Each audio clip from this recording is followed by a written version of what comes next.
ദൈവനാമത്തിന് മഹത്വം ഉണ്ടായിരിക്കട്ടെ. ഇന്ന് നോമ്പ് തുടങ്ങുകയാണല്ലോ. സെൻറ്റ് സ്റ്റീഫൻസ് മാർത്തോമ ഇടവകയുടെ യുവജനങ്ങളും കുടുംബ അംഗങ്ങളും ഒരുമിച്ച് കൂടി വന്ന് നോമ്പിൻ്റെ കാലങ്ങളിൽ ജീവിതത്തിന് ആവശ്യമായ വഴി കാണിച്ചു കൊടുക്കുന്ന വിധം ക്രിസ്തു മുഖാന്തരം നമ്മുടെ ജീവിതത്തിന് ഒരു മാറ്റം അനിവാര്യമാണ് എന്ന് പഠിപ്പിക്കുകയും ആഗ്രഹിക്കുകയും ചെയ്യുന്നു. ഈ നോമ്പിൻ്റെ കാലങ്ങളിൽ ദൈവവചനത്തിൽ ആശ്രയം വെച്ചുകൊണ്ട് ജീവിപ്പാൻ നമുക്ക് സാധ്യമായി തീരട്ടെ എന്ന് പ്രാർത്ഥിക്കുകയും ആശംസിക്കുകയും ചെയ്യുന്നു.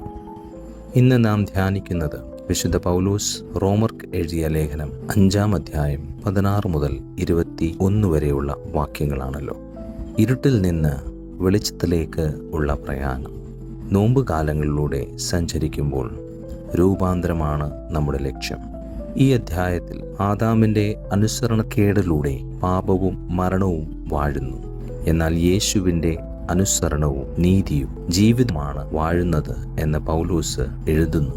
പുതിയ ജീവൻ ഉൽപ്പാദിപ്പിക്കാൻ ഒരു വിത്ത് ഇല്ലാതെയാകുന്നത് പോലെ ക്രിസ്തുവിൻ്റെ പരിവർത്തന ശക്തി അനുഭവിക്കുവാൻ നാമും നമ്മുടെ പഴയ മനുഷ്യൻ മാറ്റിവെച്ചുകൊണ്ട് നാം നമ്മുടെ അന്ധകാരത്തെ യേശുവിങ്കിൽ സമർപ്പിച്ചുകൊണ്ട് അവൻ തൻ്റെ വെളിച്ചം പ്രകാശിപ്പിക്കുന്നു എന്ന് മനസ്സിലാക്കിക്കൊണ്ട് നമ്മെ അകത്തുനിന്ന് മാറ്റുന്ന ഒരു മുഖാന്തരം നമ്മുടെ ജീവിതത്തിൽ ഉണ്ട് എന്ന് മനസ്സിലാക്കുവാൻ ഈ നോമ്പുകാലം നമ്മളിലൂടെ ആഗ്രഹിക്കുന്നു.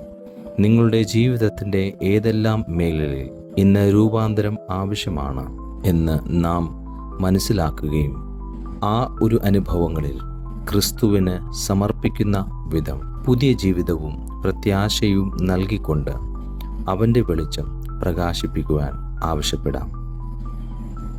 പ്രിയ യേശുവേ, രൂപാന്തരത്തിൻ്റെ സമ്മാനത്തിന് നന്ദി. നിൻ്റെ ഉയർത്തെഴുന്നേൽപ്പിൻ്റെ ശക്തി ഞാൻ അനുഭവിക്കുന്നതിന് എൻ്റെ ഇരുട്ടിനെ നിൻ്റെ വെളിച്ചത്തിന് സമർപ്പിക്കുവാൻ എന്നെ സഹായിക്കണമേ. ആമേൻ.